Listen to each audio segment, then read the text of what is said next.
In the summer of 1938, a construction crew stood in a narrow side canyon on the back of Mount Rushmore in the Black Hills of South Dakota and started drilling into solid granite behind the head of Abraham Lincoln. They were not carving a face. They were opening a tunnel.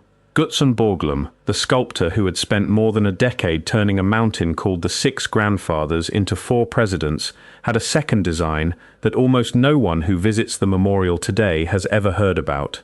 Somewhere behind the 4 faces everyone recognizes, he wanted a chamber cut 800 feet into the rock, reached by a stairway of 800 stone steps carved into the canyon wall, holding bronze cabinets with the full text of the Declaration of Independence, the Constitution, and the Bill of Rights, along with a written account of how the United States came to exist and how 4 of its presidents came to be carved into a mountain. He called it the Hall of Records. He wanted it to survive 10,000 years, long enough that whoever eventually found the mountain would understand what the monument had meant to say, without needing anything else to survive alongside it. Blasting on the entrance began that July. It did not go the way Borglum had drawn it. If you're enjoying this story so far, don't forget to hit the like button and subscribe. Drop a comment telling me where in the world you're watching from. I love hearing from you. The person who could tell you exactly who swung the drills on that tunnel is not hard to find. The National Park Service kept detailed payroll records, blasting schedules, and construction logs for the entire Rushmore project, and there is no gap in that record where the Hall of Records is concerned. The crew is documented, the dates are documented. What is missing is not evidence of who built it.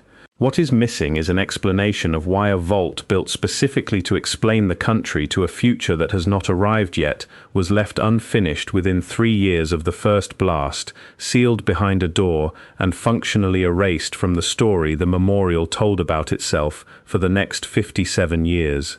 To understand how that happened, it helps to go back further than 1927, when Borglum's crew first arrived at the mountain, and further than the naming of Mount Rushmore itself, after a New York attorney named Charles Rushmore, who passed through the region in 1885 and was informally honored with the peak's name by a local surveying party. The mountain already had a name before that. The Lakota called it Tunkasila Sakpe, the 6 Grandfathers, one of several peaks held sacred within the wider Black Hills, a region whose Lakota name, Paha Sapa, describes hills so thickly covered in dark pine that from a distance across the plains they appear black. Nearby, Bear Butte, known to the Lakota and Cheyenne as Mato Paha, remains an active ceremonial site to this day. Within Lakota tradition, the Black Hills are described as the heart of everything that is, and Wind Cave, on the southern edge of the hills, carries particular weight as a place connected to accounts of emergence. None of that meaning depended on any outside institution recognizing it. It existed before the 1868 treaty tried to guarantee it, and it continued after the 1877 Act of Congress tried to erase it. In 1868, the United States signed the Fort Laramie Treaty with the Lakota, Yanktonai Dakota, and Arapaho nations, closing years of conflict along the northern plains. Under its terms, the Black Hills became part of the Great Sioux Reservation, land the treaty described as set aside for the absolute and undisturbed use and occupation of the tribes named in it. The treaty stated that no unauthorized person would be permitted to settle on that territory. For 6 years that held. It ended in 1874, when Lieutenant Colonel George Armstrong Custer led a military expedition into the Black Hills, officially to scout a site for a future army post, and returned with word of gold in the region's streambeds. His reports reached eastern newspapers within weeks. By the following spring, prospectors were entering the Black Hills in numbers the army was obligated to stop under the treaty, and largely did not. The land was not simply declared federal territory without any attempt at negotiation first. In 1875, a federal commission traveled to the region to propose purchasing mining rights or buying the land outright, meeting with several thousand Lakota gathered for the discussion. The offer was refused. Leverage came the following winter, when officials informed bands still living off the agencies, following the traditional pattern of seasonal buffalo hunting, that they would be considered hostile and cut off from treaty-guaranteed food rations unless they reported in by the end of January 1876. Many could not comply in time given the distances involved and the season. That non-compliance became the pretext for the military campaign that followed, the same campaign that ended at the Little Bighorn that June, where Custer's own regiment was destroyed a few hundred miles from the hills his expedition had helped open to prospectors 2 years earlier. By the time the 1877 Act reached a vote in Congress, the commissioners sent to secure Lakota signatures were relying on that same leverage, controlled rations, to gather what signatures they got. A small fraction of eligible men signed, nowhere near the 3/4 the 1868 treaty required for any cession of land. The Six Grandfathers, along with the rest of the Black Hills, became federal territory through a statute that violated the terms of the very treaty that had promised those hills would remain Sioux land permanently. That seizure went unresolved, at least in any court with the power to reverse it, for more than a century. It would eventually be revisited, in 1980, by the Supreme Court of the United States, in a ruling this account returns to later. For now, the relevant fact is simpler. By the time Gutzon Borglum arrived in the Black Hills in 1924, the mountain he would eventually carve had already changed hands once, through a process the country's own highest court would later determine to be illegal. He was not the first to reshape the Six Grandfathers against the wishes of the people who considered it sacred. He was the second. Borglum did not arrive with a blank canvas or an original idea. The proposal for a mountain carving in the Black Hills came from Doane Robinson, South Dakota's state historian, who in 1923 suggested carving western frontier figures into the granite spires known as the Needles, hoping to give tourists a reason to stop in a state most of them only drove through. Robinson wrote to Borglum, already a well-known sculptor, that same year. Borglum was no stranger to large stone monuments carved under difficult institutional conditions. He had spent the years before that working on a Confederate memorial cut into Stone Mountain, Georgia, a project that ended for him in 1925, when the association funding it fired him over disputes about money, pace, and creative control. He reportedly destroyed his own working models before leaving the state. When he visited South Dakota the following year, he rejected the Needles as too thin and fractured to hold detailed carving and scouted the surrounding hills until he settled on Mount Rushmore, a south-facing granite face with a grain fine and stable enough for the scale of work he had in mind.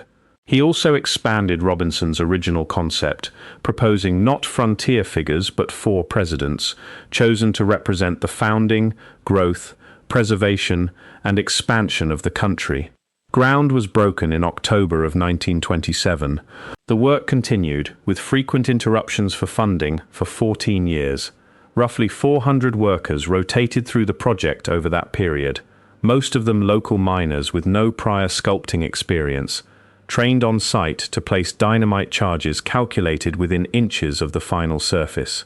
They worked suspended in leather harnesses from cables anchored at the mountaintop, lowered down the granite face to drill blasting holes exactly where the plaster model in Borglum's studio told them to drill, hundreds of feet above the talus slope below.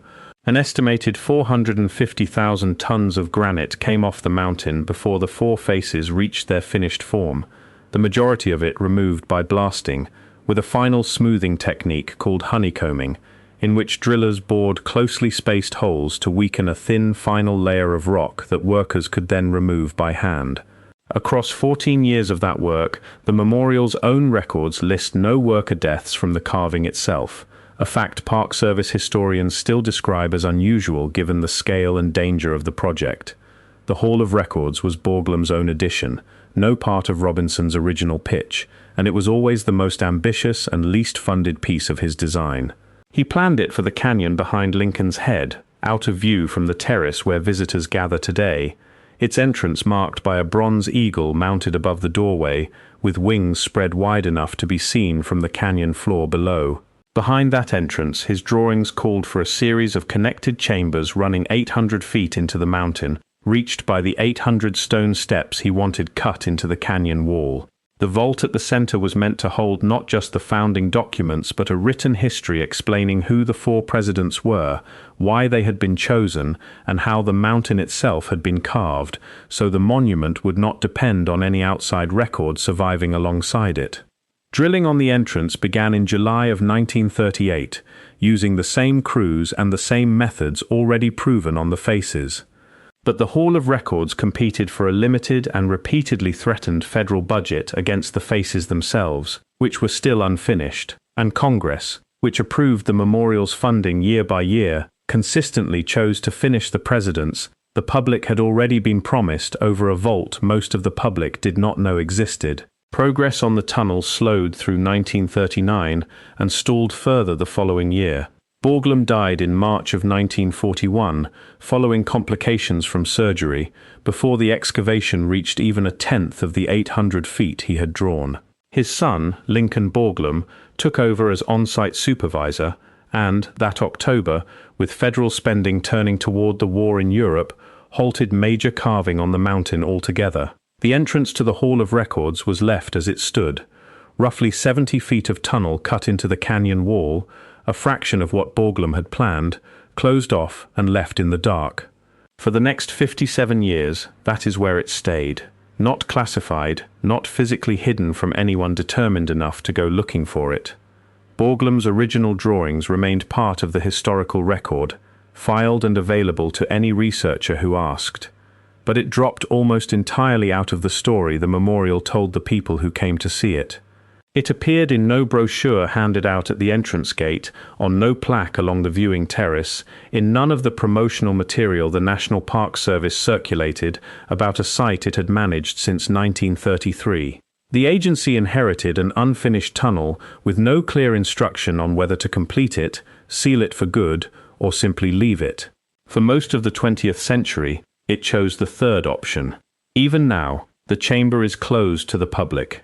Visitors standing on the terrace below can see the rough entrance in the canyon wall if they know where to look, a dark seam in the granite behind Lincoln's shoulder, but they cannot walk up to it, and rangers do not lead tours inside. It was not until 1998 that the Park Service acted on what remained of Borglum's design, and even then, what it built was a fraction of his ambition rather than a completion of it. 16 porcelain enamel panels, engraved with the text of the Declaration of Independence, the Constitution, the Bill of Rights, a short biography of Borglum, and a written account of how the four faces were carved, were sealed inside a teakwood box, placed inside a titanium vault, and set into the floor of the Hall of Records entrance beneath a granite capstone.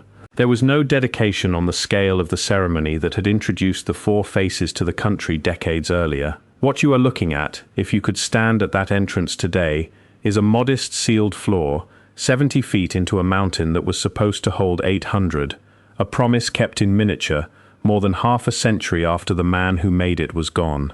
What the tunnel behind Lincoln's head actually proves has nothing to do with who carved it. The Park Service's own records document the crew, the schedule, and the final depth without a single missing week. What it proves is how easily a record built specifically to survive 10,000 years, designed to explain a country to whoever came after it, can be left unfinished, unexplained, and functionally forgotten within the working lifetime of the people who started digging it.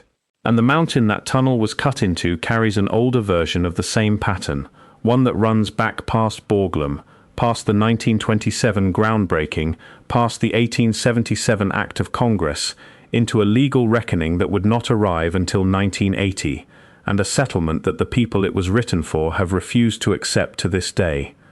If you're hooked on this story, make sure to subscribe and turn on notifications so you never miss an upload. Your support means everything, and helps me bring you more emotional stories like this one. The 1980 ruling that closed out the last part of this story did not begin at the Supreme Court, and the record of who chose not to act on it is as well documented as anything Borglum's crew left in the granite.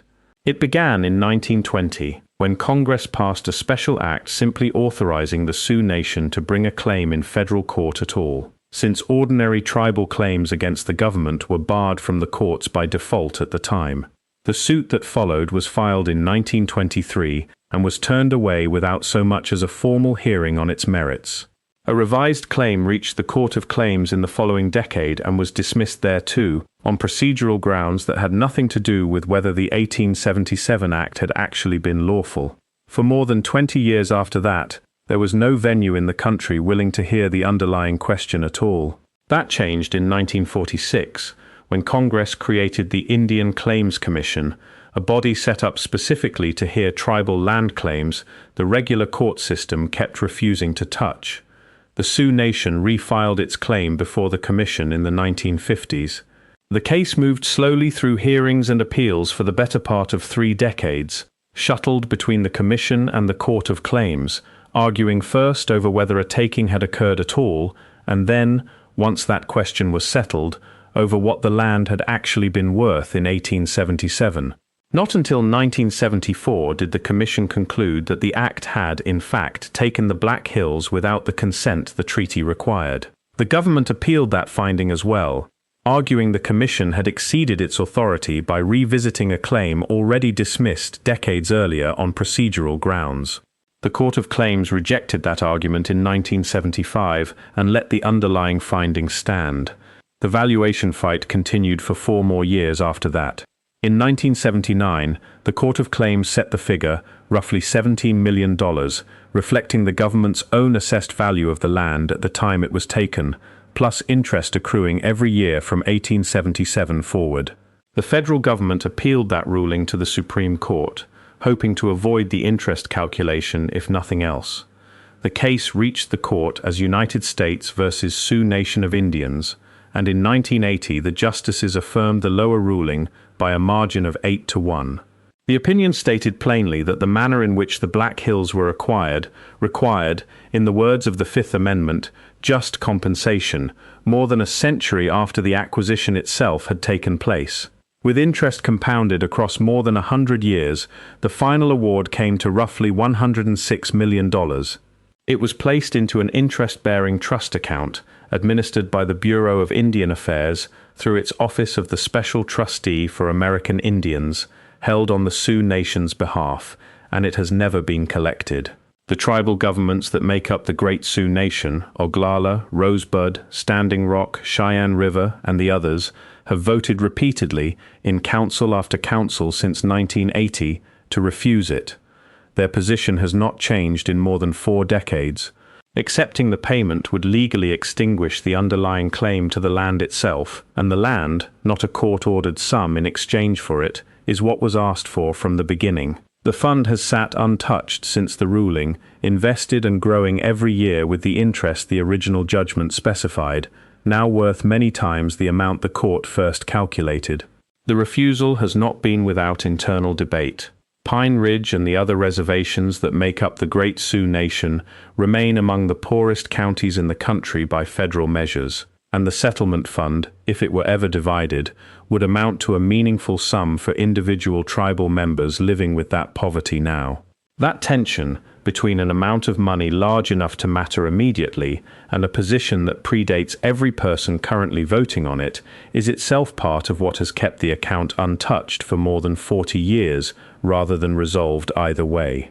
Congress has not been entirely silent on the alternative. In 1985, Senator Bill Bradley introduced a bill that would have returned a portion of federally held land in the Black Hills to the Sioux Nation, in place of the cash settlement.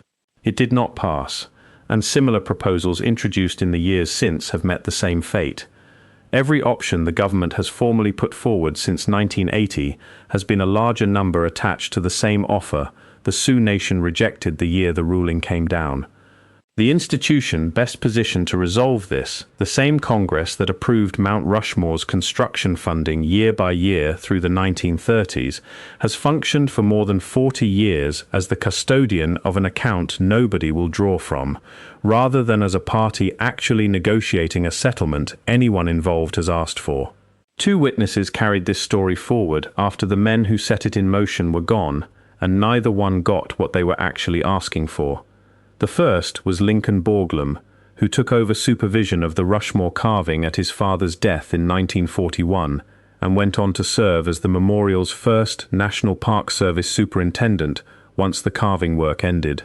He spent much of the rest of his working life inside the same institution that controlled the Hall of Records' fate, pressing, through internal reports and public statements, for the chamber to be finished the way his father had drawn it. For decades that pressure went nowhere. Congress showed little appetite for funding a vault the public did not know existed, and the National Park Service, having inherited an unfinished tunnel along with a finished monument, treated the tunnel as a low priority for budget cycle after budget cycle. Gutzon Borglum died in 1986, 12 years before the Park Service finally sealed the porcelain panels into the mountain in 1998. He never saw the chamber his father started, and that he had spent much of his own career quietly defending, receive even the scaled-down version of the ending it was promised. The second witness is not one person but a position, repeated in tribal council resolutions, court filings, and public statements across 5 decades by Lakota leaders and the governments they represent. The Black Hills are not for sale. It is a phrase used often enough, by enough different Lakota voices across enough different generations, that it now functions closer to a standing legal and political position than a slogan. It appears in the language tribal councils use every time they vote, again, to decline a settlement that keeps growing specifically because no one will accept it. A vote taken not once in a moment of protest, but repeated deliberately across more than 40 years by people who were children, and in some cases not yet born, when the Supreme Court issued its ruling. Where Gutzon Borglum spent a career inside a federal agency pressing it to finish a promise, the Sioux Nation has spent longer outside any federal process at all, declining to accept one, because accepting it would mean agreeing that a payment could stand in for the hills themselves. Held side by side, the two accounts describe the same institutional habit viewed from opposite directions. One man wanted an unfinished record completed, and eventually, after he was gone, it was in a smaller form than promised. A nation has been offered a settlement for more than 40 years and has continued, formally and on the record, generation after generation, to say that a settlement was never the point. Stand today at the overlook a short walk from the visitor terrace and look past the 4 faces, toward the pine ridges rolling out behind them, and there is nothing marked on any map to tell you which of those ridges sit on land still legally classified as federal property taken from the Sioux Nation, and which, if any, have been returned. From that distance the hills look uniform, unclaimed, simply scenery. They are not. A guide leading a tour will point out Washington, Jefferson, Roosevelt, and Lincoln by name without hesitation. Ask the same guide where the boundary of the original Great Sioux Reservation ran through this exact overlook, and the answer tends to be far less rehearsed. What remains today sits within a few miles of each other, in that same range of hills. The Hall of Records is still sealed, still closed to the public, 70 feet of tunnel behind Lincoln's stone shoulder holding 16 panels that almost no one who visits the memorial will ever see in person. The settlement account is still open at the Bureau of Indian Affairs, still accumulating interest no one has drawn against, its balance now well past $1 billion by recent public accountings, unclaimed by deliberate choice rather than by neglect.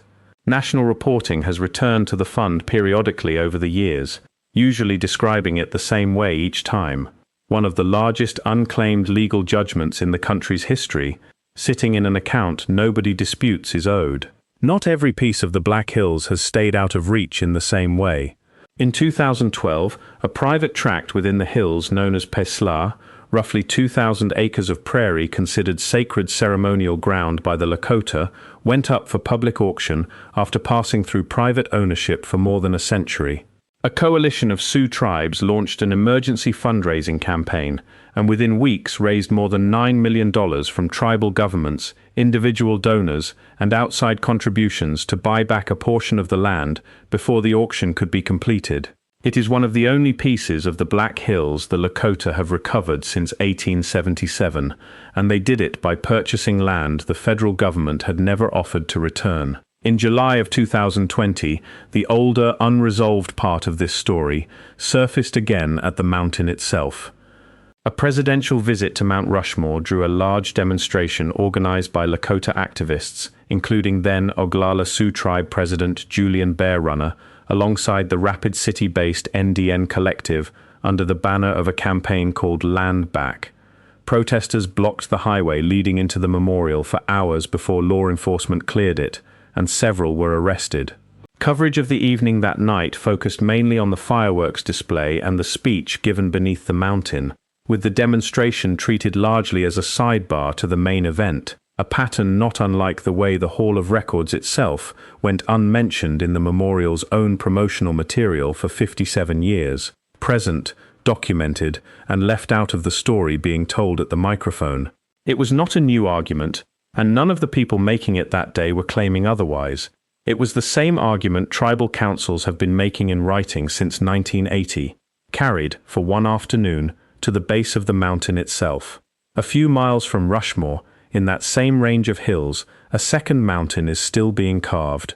In 1939, the Lakota elder Henry Standing Bear wrote to a sculptor named Korjak Ziolkowski, who had briefly worked as an assistant on the Rushmore project, asking him to carve a memorial that would show that native nations had great leaders of their own. Ziolkowski began blasting what would become the Crazy Horse Memorial in 1948. His original plans went beyond the carving itself, calling for a university and a medical training center for native students to be built at the mountain's base alongside it, funded the same way the sculpture itself would be. A scaled-down version of that idea does now operate seasonally at the site, hosting native students through a summer university program each year, though the full campus Standing Bear and Ziolkowski originally envisioned was never built. He was offered federal funding twice in the years that followed and turned it down both times, choosing instead to finance the work entirely through admission fees and private donation, a policy his family has continued since his death in 1982. His wife, Ruth Ziolkowski, oversaw the project for decades afterward, and the couple's own children have continued the work since. The carving is still unfinished today, more than 75 years after the first blast. Only the face has been completed, dedicated in 1998, the same year the National Park Service finally sealed the vault behind Lincoln's Head a short drive away. The finished face alone stands 87 feet tall, taller than any single face at Rushmore, where each president measures roughly 60 feet. The completed memorial, if it is ever finished, is designed to show the Oglala leader on horseback, one arm extended toward the horizon he is pointing across. There is still no date for when or whether that will happen. Two mountains, cut by two different sets of hands, both left unfinished by the deaths of the men who started them, both carried forward since in reduced or ongoing form by people who were not done arguing about what these hills were for. One memorial tells the story the country already knew how to tell, and even it kept a piece of itself unfinished and half forgotten for 57 years before anyone came back to close it. The other is still, deliberately, a work in progress, funded on the condition that the government responsible for taking the Black Hills in the first place would have no hand in completing it. Between them sits an account at the Bureau of Indian Affairs that has grown for 4 decades without anyone touching it. A 2,000-acre prairie the Lakota bought back on their own in 2012, and a sealed tunnel behind a president's shoulder that nearly nobody standing on the terrace below even knows is there. None of these 3 things were hidden in the sense of being buried, classified, or erased from the record. Anyone willing to read a court opinion, a construction log, or a tribal council resolution could find all 3 without much trouble. What kept them apart was simpler than concealment. Each one sat inside a different institution, told to a different audience, on a different schedule, and nobody with the authority to connect them ever had a reason to put the 3 side by side. The mountain still holds all of it, quietly, the way it has for as long as any of these institutions have existed, waiting less for discovery than for someone to finally ask why the same range of hills keeps producing unfinished promises on both sides of the argument.